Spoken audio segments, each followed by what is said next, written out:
रात का समय था। रायगढ़ जाने वाली रेलगाड़ी अपनी पूरी रफ्तार से चल रही थी।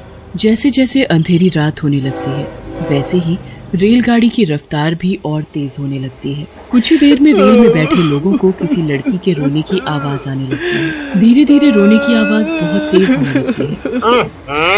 अरे भैया तनिक देखो तो कौन है जो इतना तेजी तेजी रोए जा रहा है। हमारी तो सारी नींद ही उड़ा डाली ससुरी ने। तभी मोहन अपने दोस्त कबीर से बोलता है, अरे यार चल ना, जरा चलकर देखते हैं ना जाने कौन है जो इतनी रात को गला फाड़ फाड़ के रो रही है।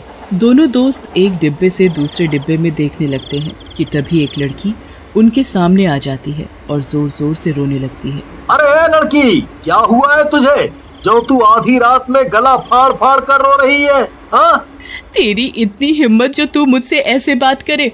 रुक, अभी बताती हूँ तुझे। ऐसा बोलकर वो लड़की देखते ही देखते एक चुड़ैल के रूप में बदल जाती है और गुस्से से बोलती है, मैं किसी को नहीं छोड़ूंगी, एक एक को जिंदा निकल लूंगी। अरे ससुर के नाती, लड़की तो चुड़ैल है रे। अरे ट्रेन वाले भैया तनिक ट्रेन रोको रोको। अरे भैया ये ससुरी चुड़ैल तो हमें ही तके जा रही है। लगता है ऊपर जाने का पहला टिकट हमारा ही कटने वाला है। टिकट तो अब रेल में बैठे सभी लोगों को कटेगा, मैं किसी को नहीं छोड़ने वाली। सब मरेंगे, सब के सब मरेंगे। ऐसा बोलकर चुड़ैल रेल के डिब्बे से बाहर निकलती है और रेलगाड़ी के सामने जाकर खड़ी हो जाती है। हे भगवान, ये क्या बला है? अरे ये चुड़ैल तो देखते ही देखते इतनी बड़ी हो गई है कि लगता है पूरी ट्रेन ही निकल लेगी। मोहन ऐसा बोलता ही है कि चुड़ैल सच में पूरी ट्रेन निकल जाती है। 2 दिन बाद फिर से एक ट्रेन रायगढ़ जाने के लिए चल पड़ती है। ट्रेन में राजन अपनी पत्नी चारू से बोलता है, अरे पत्नी जी, हमें तो बहुत डर लग रहा है। हमने बाहर कुछ औरतों को चुड़ैल के बारे में बात करते सुना। वो बोल रही थी कि 2 दिन पहले चुड़ैल ने पूरी की पूरी ट्रेन ही निकल ली थी। हाँ। अच्छा, तो आप बाहर औरतों को ताक रहे थे, तभी ट्रेन में चढ़ने में इतना टाइम लगा दिया था आपने। अरे चारू, तुम भी ना कुछ भी बोलती हो है? कुछ ही देर में शाम से रात हो जाती है और ट्रेन अपनी पूरी रफ्तार में चलने लगती है कि तभी ट्रेन में किसी लड़की के रोने की आवाज आने लगती है। इतनी रात में कौन रो रहा है? ये तो किसी लड़की की रोने की आवाज लगती है। अजी तो जाओ ना, जाकर चुप करा दो उस लड़की को। तभी रोने की आवाज बहुत तेज हो जाती है। ट्रेन में बैठे कुछ लोग बोलते हैं, भगवान, जरा देखो तो कौन बेचारी लड़की है जो इतना जोर जोर से रोए जा रही है। तभी वहाँ जोर जोर से रोते हुए चुड़ैल आ जाती है। चुड़ैल को देखकर ट्रेन में बैठे सभी लोग थर थर कांपने लगते हैं। अरे मर गया रे, ये तो सच में एक चुड़ैल है। अरे चारू, मैंने कहा था इस ट्रेन में चुड़ैल है, पर मेरी सुनती कहाँ हो तुम? तभी चुड़ैल राजन का गला पकड़ लेती है और चलती ट्रेन से बाहर फेंक देती है। अरे नाश पीटी, ये क्या किया तूने? अरे मेरे आदमी ने तेरा क्या बिगाड़ा था जो तूने उसे चलती ट्रेन से बाहर फेंक दिया? मैं मार डालूंगी, सबको मार डालूंगी। नफरत है मुझे तुम लोगों से, मैं सबको मार डालूंगी। और तू बहुत बोल रही है ना, रुक, तुझे भी अभी तेरे आदमी के पास भेज देती हूँ। ऐसा बोलकर चुड़ैल ट्रेन से बाहर निकलती है और देखते ही देखते बहुत बड़ी हो जाती है और एक ही झटके में पूरी ट्रेन निकल लेती है। फिर एक बार रायगढ़ जाने के लिए ट्रेन अपनी रफ्तार में चल पड़ती है।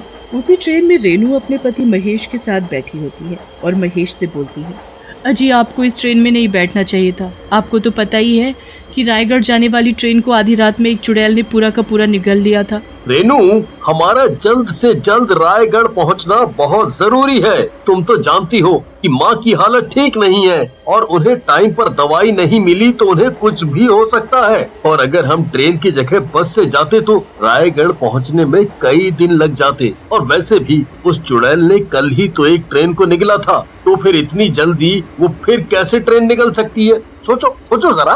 अरे उसे भी तो ट्रेन को पहुंचाने का समय चाहिए कि नहीं है? और अगर इतनी जल्दी जल्दी पूरी की पूरी रेलगाड़ियां निकलने लगी तो बेचारी का पेट खराब हो जाएगा। अजी आप भी ना हर वक्त बस मजाक ही करते रहते हो। रेनू, जब तक मैं तुम्हारे साथ हूँ और तुम्हारी माता रानी तुम्हारे साथ है, तब तक तुम्हें डरने की कोई जरूरत नहीं है। हाँ। तभी रेनू को ट्रेन में भजन गाने की आवाज आती है। राधे राधे बोलो राधे राधे, राधे राधे बोलो राधे राधे। रेनू ट्रेन में आगे जाकर देखती है कि वहाँ पर बाबा की टोली बैठी हुई भजन गा रही है। बाबा, आप तो बहुत अच्छा भजन गाते हैं, क्या मैं भी यहाँ आपके साथ बैठ सकती हूँ? हाँ हाँ बेटी, क्यों नहीं। रेनू वहीं एक सीट पर बैठ जाती है और बाबा को भजन गाते सुनने लगती है। बेटी क्या बात है, तुम कुछ परेशान लग रही हो। बाबा, रात होने वाली है और कहीं सच में रेलगाड़ी निकलने वाली चुड़ैल आ गई तो हम सबका क्या होगा? चुड़ैल के बारे में तो मैंने भी सुना है, पर बेटी तुम चिंता मत करो, भगवान पर भरोसा रखो, सब ठीक हो जाएगा। कुछ ही देर में रात हो जाती है और फिर से रेलगाड़ी में किसी लड़की के रोने की आवाज सुनाई देने लगती है। धीरे धीरे आवाज तेज होती जाती है। ना जाने कौन लड़की रो रही है। तभी ट्रेन में बैठा हुआ एक आदमी बोलता है, अरे भैया, वो जाकर जरा इस लड़की को चुप कराओ। जाने कौन लड़की है जो इतनी तेज तेज रोई जा रही है? इतनी मुश्किल से तो आंख लगी थी, लड़की के रोने की आवाज से सारी नींद उड़ गई। महेश जाकर देखता है और तेज आवाज में रो रही लड़की से बोलता है, अरे क्या बात है बहन, तुम रो क्यों रही हो? कोई परेशानी है तो बताओ। तभी रोती हुई लड़की चुड़ैल का रूप ले लेती है और महेश का गला पकड़कर उसे हवा में उठा देती है। महेश जोर जोर से चिल्लाने लगता है, अरे बाप रे, ये लड़की तो चुड़ैल है भाई। अरे अरे भागो रे भागो, ये चुड़ैल तो हम सबको मार डालेगी। आवाज सुनते ही रेनू और बाबा वहाँ आ जाते हैं। हे भगवान, इस चुड़ैल ने तो मेरे ही पति को पकड़ लिया। बाबा कुछ कीजिए, नहीं तो ये चुड़ैल मेरे पति को मार डालेगी। मार डालूंगी, मैं सबको मार डालूंगी, एक को भी जिंदा नहीं छोड़ूंगी। बाबा अपने झोले से गंगा जल निकालते हैं और मंत्र पढ़ते हुए गंगा जल के छींटे चुड़ैल के ऊपर डाल देते हैं। गंगा जल के छींटे पड़ते ही चुड़ैल का बदन जलने लगता है और वो महेश को छोड़ देती है। बाबा, मंत्र पढ़ना बंद कर दे, नहीं तो तेरे लिए अच्छा नहीं होगा। मैं तब तक मंत्र पढ़ता रहूंगा जब तक तू इस रेलगाड़ी को छोड़कर यहाँ से चली नहीं जाती। नहीं जाऊंगी, मैं इस रेलगाड़ी को छोड़कर कहीं नहीं जाऊंगी, मैं सबको जिंदा निकल जाऊंगी। मुझे नफरत है रेलगाड़ी में सफर करने वाले लोगों से, इसलिए मैं तुम सबको रेलगाड़ी के साथ निकल जाऊंगी। ऐसा क्या हुआ है तुम्हारे साथ जो तुम इन सब मासूमों की जान की दुश्मन बनी हुई हो? ऐसे बोलते हुए बाबा चुड़ैल के ऊपर गंगा जल के छींटे मारते रहते हैं। तभी चुड़ैल चिल्लाते हुए बोलती है, बताती हूँ, मैं सब बताती हूँ, पर पहले ये गंगा जल छिड़कना और ये मंत्र पढ़ना बंद करो। जल्दी बता, नहीं तो तू अभी जलकर राख बन जाएगी। कुछ महीनों पहले की बात है, मैं ऑफिस से छुट्टी लेकर अकेले ही अपने गांव रायगढ़ जा रही थी। मैं रायगढ़ जाने वाली रेलगाड़ी में बैठकर सफर कर रही थी कि मेरे सामने वाली सीट पर कुछ लड़के मुझे बहुत देर से घूरे जा रहे थे। जब मैंने उन लड़कों को इस तरह से घूरने से मना किया तो उन्होंने मुझसे बड़ी बदतमीजी से बात की और जैसे ही आधी रात हुई तो उन लड़कों ने बदतमीजी की सारी हदें ही पार कर दी।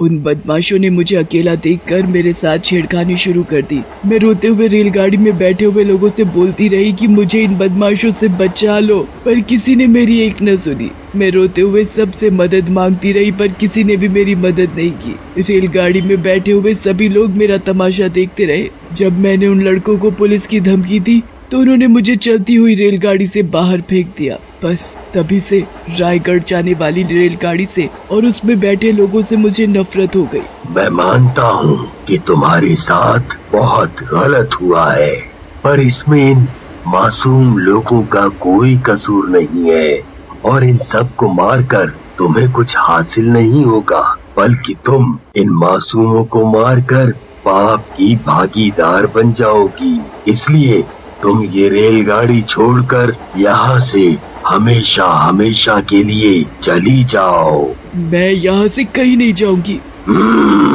अगर तुम यहाँ से नहीं गई तो मैं तुम्हें अभी के अभी अपने मंत्रों की शक्ति से भस्म कर दूंगा। नहीं नहीं, ऐसा मत करना।